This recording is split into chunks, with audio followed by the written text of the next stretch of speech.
जय हिंद साथियों, स्वागत है आप सभी का एक बार फिर से आपके अपने YouTube चैनल रानी लक्ष्मीबाई क्लासेस में। हम आपके सामने हाजिर हैं साथियों 8वां मॉडल पेपर लेके। उत्तर प्रदेश पुलिस परीक्षा के लिए रामबाण प्रैक्टिस सेट चल रहा है साथियों। उसी क्रम में साथियों आज सामान्य हिंदी का 8वां मॉडल पेपर लेके तैयार हैं।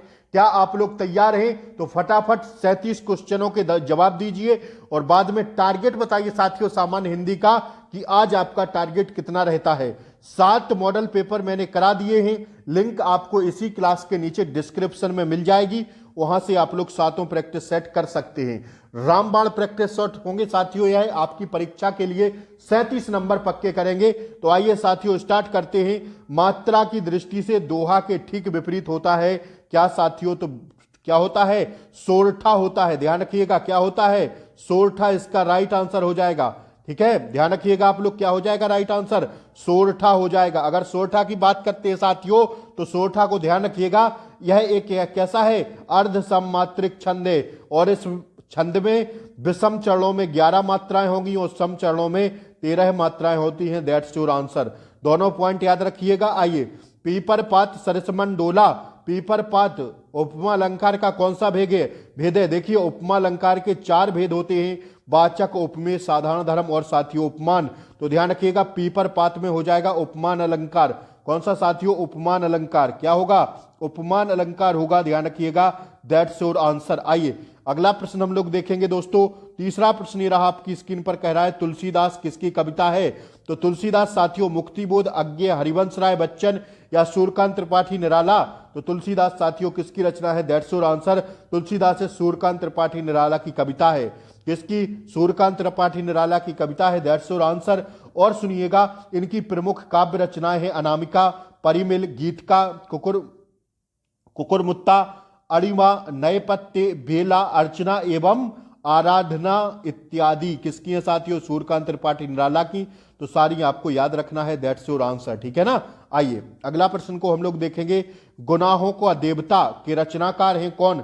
गुनाहों के देवता के रचनाकार भैया कौन है? आप लोग दीजिए इसका आंसर साथियों। धर्मवीर भारती। कौन है? Dharamvir Bharati. That's your answer. संगीत द्वारा व्यक्ति का डैश डैश डैश प्रभावित होता है क्या? अधिकार, कर्तव्य, शरीर या आचरण। तो ध्यान रखिएगा ऐसे प्रश्न में साथियों आचरण क्या प्रभावित होता है? आचरण। संगीत द्वारा व्यक्ति का क्या प्रभावित होगा भैया? आचरण होगा। ठीक है गुरुजी, 8 इसका राइट आंसर हो जाएगा। आइए, वन वन युग्म क्या बताना है? बताइए। एक वन का वन और वन मतलब युग्म का नाम बताइए।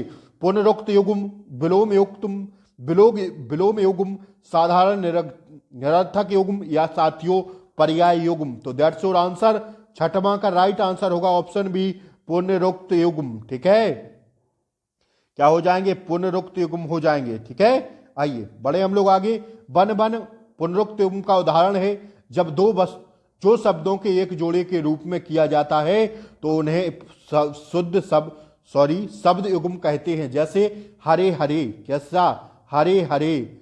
ठीक है, आते जाते, क्या साथियों? इन सब के उदाहरण किसमें आएंगे साथियों? पुनरुक्त युग्म में आएंगे। हरे हरे साथियों, आते जाते। लाभ हानि, लाभ हानि भैया याद रख लेना। लाभ हानि, लाभ हानि के बाद आएगा तरह तरह। ठीक है, इत्यादि। शब्द युग्म के 2 भेद होते हैं, पुनरुक्त शब्द युग्म कहलाते हैं। That's your answer. ठीक है, इनमें से शुद्ध वर्तनी वाला चयन करें। कृषांगिनी, कृषांगी, कृषांगी, कृषांगी। कैसे लिखा जाएगा भैया? कृषांगी। तो 7 का राइट आंसर हो जाएगा option C, Krishangi. That's your answer. यही शुद्ध वर्तनी हो जाएगी। ऑप्शन सी पर जाएंगे हम लोग। ठीक है, आइए 8वां प्रश्न देखिएगा। पेट भरे मन मोदक से कब, लोकोक्ति का सही अर्थ बताइए। पेट भरे मन मोदक से कब, 8 is the right answer. Option D, केवल सोचते रहने से किसी काम में सफलता ना मिलना। ठीक है, ऑप्शन डी क्या है? Right answer. आइए, हिंदी वर्णमाला में ऊष्म व्यंजन कौन कौन से होते हैं? तो फटाफट छापिएगा। ऊष्म व्यंजन कौन कौन से होंगे? ऊष्म व्यंजन होते हैं भैया सा सा साहा। ठीक है, शेष विकल्प स्पर्श व्यंजन है। ठीक है, ऊष्म कौन से होते हैं? सा सा सा हा। ठीक है, ऊष्म व्यंजन ध्यान रख लीजिएगा भैया, ऊष्म व्यंजन में आएंगे। ठीक है, ठीक है, शेष विकल्प स्पर्श व्यंजन है। ये तीनों क्या है? स्पर्श व्यंजन में आएंगी। तो याद रखिएगा। आइए बताइए इस प्रश्न का आंसर। 10वें का राइट आंसर क्या होगा भैया? तो विकल्पों में से पुल्लिंग शब्द का चयन करें। तेजस्वी, तेजस्विनी, हंसनी, परोपकारिणी। तो 10 इज द राइट आंसर होगा ऑप्शन ए, तेजस्वी। लोग तेजस्वी होते हैं, ठीक है। तपस्वनी, औरतें तपस्वनी होती हैं, ठीक है। हंसनी, इस सब किसमें है भैया? स्त्रीलिंग में है, ठीक है भैया। आइए, एक बात कहना चाहता हूं दोस्तों आपसे, अगर चैनल पर नए हो तो सब्सक्राइब जरूर कर लीजिए, बेल आइकन भी प्रेस कर देना ताकि डेली क्लासों का नोटिफिकेशन आपको मिलता रहे। कल से और धमाकेदार क्लासें आप लोगों के लिए ला रहा हूं, प्रीवियस ईयर प्रश्न भी कराऊंगा, संविधान, इकोनॉमी, पॉलिटिक्स, ज्योग्राफी, जितने भी हो सकते उतने पेपर में आपको कराऊंगा। तो चैनल को सब्सक्राइब करके रखें पुलिस परीक्षा तक, क्योंकि पुलिस परीक्षा यहीं से निकलने वाली, कोई फीस चार्ज आपसे नहीं होने वाला, कुछ पैसा आपसे नहीं लिए जा रहे। यहां पर सब आपको फ्री दिया जा रहा है। बस आप लोग चैनल को सब्सक्राइब करके रखें और साथियों चैनल को सपोर्ट करें, जितना भी आपसे हो सकता है उतना शेयर करिए साथियों, और साथियों एक लाइक जरूर दबा दीजिए ताकि हमारा साथियों मोटिवेशन थोड़ा बढ़ जाता है। आप सभी के लिए साथियों, आप सभी के लिए ही करता हूं, तो आप लोग भी थोड़ा शेयर वेयर कर दीजिए और साथियों लाइक कर दें क्लास को। चैनल पर नए हो तो पैसा नहीं लगता है, सब्सक्राइब कर लें ताकि आपका ही फायदा है, इसमें डेली क्लासों का नोटिफिकेशन आपको मिलता रहेगा। आइए स्टार्ट करते हैं हम लोग। वह आप ही चला गया वाक्य में रेखांकित शब्द सर्वनाम के किस भेद का उदाहरण है? तो साथियों 11 का राइट आंसर हो जाएगा दोस्तों ऑप्शन बी, निजवाचक का, ठीक है। वह आप ही चला गया, वह आप ही चला गया मतलब निजवाचक, ठीक है, स्वयं से चला गया। आइए इसका राइट आंसर है ऑप्शन बी। 11वें के बाद हम लोग बढ़ेंगे 12वें प्रश्न को देखेंगे। ये रहा आपकी स्क्रीन पर 12वां प्रश्न। धुंधला शब्द में विशेषण है कौन सा? संख्यावाचक, गुणवाचक, सार्वजनिक विशेषण या उपरोक्त में से कोई नहीं। तो 12 का राइट आंसर हो जाएगा गुणवाचक, क्योंकि ये गुण को प्रदर्शित कर रहा है। यह धुंधला है, कैसा है? धुंधला है, मतलब गुणवाचक विशेषण। ऐसे प्रश्नों को हम लोग कॉमन सेंस से भी कर सकते हैं दोस्तों, थोड़ा सा अपनी बुद्धि लगाएंगे तो आंसर सही कर ले जाएंगे, ठीक है ना। आइए अगला प्रश्न देखिए। क्रिया चुनिए, मेरे घर में मेरी दादी माँ भोजन बनाती है। क्रिया चुनिए, इसमें कौन सी क्रिया होगी? मेरे घर में मेरी दादी माँ भोजन बनाती है, ठीक है। क्रिया इसमें क्या होगी भैया? तो क्या क्रिया हो जाएगी आपकी इसमें कौन सी? उपरयुक्त वाक्य में बनाती है क्या हो जाएगी? क्रिया हो जाएगी। इस पे जाएंगे, ऑप्शन बी पर जाएंगे हम लोग, ठीक है भैया। ऑप्शन बी क्या हो जाएगा? राइट आंसर हो जाएगा। आइए, उस जगह एक सभा होने जा रही है। 13 का राइट आंसर क्या है? 13 का एक मिनट देखिएगा, 13 का राइट आंसर है ऑप्शन बी। आइए 14वां देखिए। उस जगह क्या एक सभा होने जा रही है? रेखांकित पद में कौन सा परिसर्ग है? क्या पूछा है भैया? परिसर्ग पूछा है, तो परिसर्ग है संप्रदान। क्या है? उस जगह एक सभा होने जा रही है, ठीक है। प्रसंगत रेखांकित शब्द उस जगह अधिकरण परिसर्ग कारक है। क्रिया या आधार को सूचित करने वाली संज्ञा सर्वनाम के स्वरूप को अधिकरण कारक परिसर्ग कहते हैं, तो संप्रदान होगा। दैट्स योर आंसर, ठीक है। आइए, जब मेरी जेब में 10 रुपए हैं, ठीक है, मेरी जेब में क्या है भैया? 10 रुपए हैं। वाक्य में प्रयुक्त काल कौन सा है? तो 15 का राइट आंसर हो जाएगा पूर्ण वर्तमान काल, ठीक है। मेरी जेब में 10 रुपए हैं, इस वाक्य में प्रयुक्त काल पूर्ण वर्तमान काल होगा। आइए ये प्रश्न देखिए अगला। साथियों लिखते हुए चलिएगा, पेन कॉपी लेके बैठा करिए मेरी क्लास में, ठीक है, और लिखते हुए चलिएगा। आज आपका टारगेट कितना रहता है, ठीक है ना, कितना आप लोग हिंदी में कर पा रहे हैं, क्योंकि साथियों समय बहुत नहीं बचा है, जी जान लगा दीजिए। अब 37 प्रश्न में से आपका टारगेट 30 प्लस रहना चाहिए आज की क्लास का, ठीक है ना। आइए, उसने कटोरा भर दूध लिया, वाक्य में अवयव शब्द कौन सा है? 16 का राइट आंसर होगा दोस्तों ऑप्शन सी, भर। क्या है? भर, ठीक है ना। उसने कटोरा भर दूध लिया, इसमें अवयव क्या है? भर, ठीक है ना। क्या है अवयव? भर है। कटोरा भर दूध पिया, ठीक है, लिया नहीं पिया, सॉरी। वाक्य की अवयव शब्द है भर। अवधारण अर्थ में रीतिवाचक क्रिया विशेषण अवयव है, तो ही भी, भर, मात्र, तक, सा, ठीक है। तो ध्यान रखिएगा ऑप्शन सी क्या है? राइट आंसर है। आइए, स्वर्ण शब्द है, तो 17 का राइट आंसर होगा ऑप्शन ए, तत्सम शब्द है, ठीक है। स्वर्ण तत्सम शब्द है, इसका तद्भव क्या होगा? तद्भव होगा दोस्तों सोना, ठीक है, ध्यान रखिएगा। आइए, अट्टालिका तद्भव रूप है किसका? अटाला का होगा, ये तो अटाला का होगा, ठीक है, अटारी का होगा, ठीक है भैया, अटारी का होगा। अट्टालिका किसका होगा? अटारी का होगा। ऑप्शन डी पर जाएंगे हम लोग, ठीक है। आइए 19वां प्रश्न देखिए, विदेशज शब्द है कौन सा? जादू, जूता, जीभ या वायु? तो साथियों इसमें विदेशज शब्द हो जाएगा कौन सा? जादू, ठीक है। जीभ, जूता और वायु, ये कौन से शब्द होंगे? एक मिनट रुकिएगा। विदेशज शब्द है कौन सा? तो 19 का राइट आंसर है जादू, ठीक है। यह तो विदेशज है। जूता, जीभ, वायु। जूता फारसी भाषा के अन्य शब्द होते हैं। अन्य शब्द हैं आवाज, गुलाब, चिराग, चेहरा आदि। जादू फारसी भाषा का शब्द है, ठीक है। जादू किसका है दोस्तों? जादू फारसी भाषा का शब्द है, ठीक है। तो यह विदेशज है। आइए, कपड़ा का पर्यायवाची होगा क्या? कपड़ा का पर्यायवाची होगा साथियों ऑप्शन बी, वसन, ठीक है। वस्त्र, कपड़ा, वसन, ये सब किसके पर्यायवाची होते हैं दोस्तों? 20 का राइट आंसर है चीर, अंबर, पट, दुकूल, परिधान, पोशाक, लिबास, ठीक है। ये सब किसके पर्यायवाची होते हैं? कपड़ा के, ठीक है। आइए, ठीक है ना। आइए अगला प्रश्न हम लोग देखेंगे। इसिप्त शब्द का विलोम है इसिप्त। इप्सित, इप्सित शब्द का विलोम बताइए आप लोग क्या हो जाएगा? इप्सित शब्द का विलोम होगा साथियों क्या?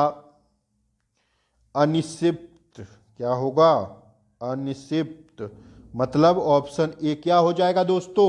राइट आंसर हो जाएगा, ठीक है। आइए अगला प्रश्न देखिए, दिए गए विकल्पों में से गेह के समानार्थी शब्द कौन से हैं? तो गेह के हैं सदन, भवन, निकेतन, ठीक है। गेह घर, भवन, सदन, निकेतन, ये सब किसके पर्यायवाची होते हैं?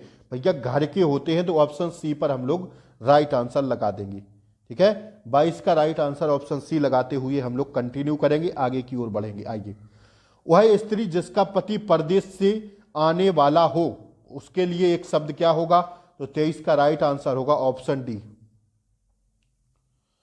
आगमस्त पथिका, ठीक है। क्या होगा? Option D. आइए, सधवा शब्द के लिए एक वाक्य कौन सा? सधवा शब्द के लिए एक वाक्य होगा जिस स्त्री का पति जीवित हो। क्या? जिस स्त्री का पति जीवित हो। आइए, गूलर का फूल होना मुहावरे का सही अर्थ क्या है? तो इसका राइट आंसर है दोस्तों ऑप्शन सी, दुर्लभ वस्तु। गूलर का फूल होना मुहावरे का सही अर्थ होगा दुर्लभ वस्तु।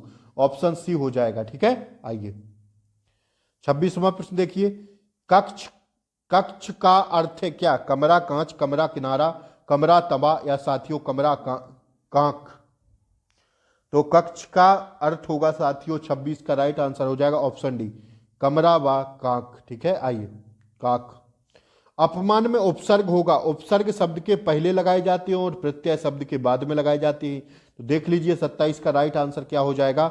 अप, ठीक है। अपमान, अप प्लस मान, ठीक है। तो क्या हो जाएगा? ऑप्शन डी इसका राइट आंसर है। आइए, गुणाकोश, ठीक है। गुणाकोश का सही संधि विच्छेद तोड़ेंगे तो क्या होगा? तो साथियों गुणाका प्लस ईस होगा, ठीक है। ऑप्शन डी क्या होगा दोस्तों? राइट आंसर हो जाएगा। आइए 29वां प्रश्न देखिए, निम्न में से कौन सा शब्द कर्मधारय समास का उदाहरण है? कर्मधारय समास का सिर्फ एक ही उदाहरण दिख रहा है, पीतांबर, ठीक है। पीतांबर, ऑप्शन बी क्या है? राइट आंसर है, ठीक है। बढ़ते हम लोग अगले प्रश्न की ओर। आइए, मैंने विद्यालय जाना है, वाक्य में अशुद्ध अंश से क्या? मुझे विद्यालय जाना है, पहले ही अशुद्ध हो जाएगा, ठीक है। पहला ही अशुद्ध हो जाएगा इसमें। आइए, अब देखिए साथियों, पैराग्राफ आपके सामने ये रहा साथियों। आप लोग साथियों गौर से सुनिएगा, दिमाग खोल लीजिए, मैं पढ़ रहा हूं, आंसर आप लोग बाद में देना, ठीक है। आइए, हर मनुष्यों का कुछ ना कुछ बनने का सपन होता है, बिल्कुल जैसे आप लोगों का उत्तर प्रदेश पुलिस में जाने का सपना है ना, इसी प्रकार हर मनुष्यों को किसी ना किसी कुछ ना कुछ बनने का सपन होता है, मतलब सपना होता है।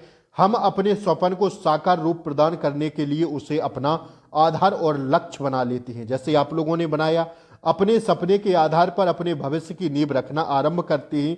हमारा लक्ष्य कुछ भी हो सकता है। हम चिकित्सक, इंजीनियर, राजनेता, अभिनेता, सरकारी कर्मचारी, ठीक है, अध्यापक कुछ भी बनने की सोच सकते हैं। हमारी शिक्षा का स्तर भी लक्ष्य के आधार पर बढ़ने लगता है। शिक्षा एक ऐसा माध्यम है जो लक्ष्य तक पहुंचने का मार्ग है। शिक्षा ही लक्ष्य तक पहुंचाकर सपने को क्या करती है, साकार करती है। यह मनुष्य के जीवन में बहुमूल्य रत्न के समान है जो किसी के द्वारा चुराया या मिटाया नहीं जा सकता। यक्ष द्वारा पूछे गए प्रश्न की विदेश में मनुष्य का साथी कौन होता है, युधिष्ठिर द्वारा इसका उत्तर दिया गया विद्या। महाभारत में युधिष्ठिर और यक्ष के इस संवाद से स्पष्ट हो जाता है कि शिक्षा प्राचीन काल से मनुष्य के जीवन में महत्वपूर्ण रही है। आशा करते हैं आप लोगों ने अच्छे से सुन लिया होगा इसको। अब हम लोग आंसर देखेंगे भैया, ठीक है, कौन से देखेंगे, 31 से 35 तक आंसर देखेंगे। अपनी बात की प्रामाणिकता को सिद्ध करने के लिए लेखक क्या उदाहरण प्रस्तुत करता है। 31 is the right answer, option B, Mahabharata में यक्ष और युधिष्ठिर का संवाद। ठीक है, अपनी बात की प्रामाणिकता को सिद्ध करने के लिए लेखक क्या उदाहरण प्रस्तुत करता है, महाभारत में यक्ष और युधिष्ठिर का संवाद। That's your answer. आइए, विदेश में कौन मनुष्य का साथी होता है, तो भैया क्या होती है, विद्या ही होती है ना। ऑप्शन सी, 32 का ऑप्शन सी। अभी तो पढ़े हैं यार, इतना दिमाग नहीं लगा पाएंगे आप लोग। 5 नंबर पक्की करेगा ये साथियों पैराग्राफ। प्रस्तुत गद्यांश का उपयुक्त शीर्षक है क्या, तो 33 का राइट आंसर है ऑप्शन सी, शिक्षा का महत्व कितना जरूरी है। ठीक है, युधिष्ठिर ने बताया ना। दिए गए विकल्पों में से गति का विरोधार्थी शब्द कौन सा होगा, 34 का राइट आंसर होगा भैया मंद। ठीक है, गति का विरोधार्थी क्या होगा, मंद। गति मतलब तेज, मंद मतलब धीरे। आइए, विचित्र के 3 समानार्थी शब्द दिए गए हैं। एक शब्द समानार्थी नहीं है, उस शब्द का चयन करें जो समानार्थी नहीं है। तो भैया विचित्र के 3 समानार्थी क्या क्या हो जाएंगे, ध्यान रखिएगा दोस्तों, विलक्षण, अनूठा और विभिन्न हो जाएंगे, लेकिन रहस्यमय नहीं होगा। तो यही क्या है, राइट आंसर है। 35 का राइट आंसर है दोस्तों, ऑप्शन सी पर जाएंगे। 36वां प्रश्न हम लोग देखने की कोशिश करेंगे। आइए, नीचे दिए गए वाक्य का वह भाग ज्ञात करें जिसमें कोई त्रुटि है। यदि कोई त्रुटि नहीं है तो कोई त्रुटि नहीं है, चुने।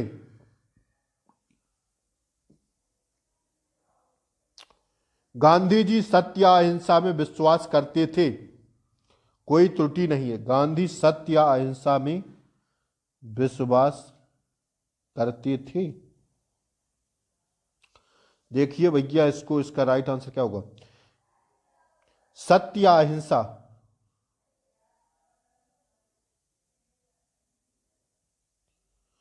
देखिए दूसरे भाग में इसमें त्रुटि है, दूसरे भाग में त्रुटि है, मतलब इसमें यहां पर गांधी जी सत्य या अहिंसा नहीं होगा।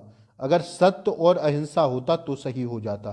ठीक है, तो दूसरे भाग में त्रुटि है, मतलब ऑप्शन डी इसका क्या है, राइट आंसर है। सत्य और अहिंसा में विश्वास रखती थी गांधी जी। ठीक है, सत्य या अहिंसा नहीं होगा, सत्य और अहिंसा होगा।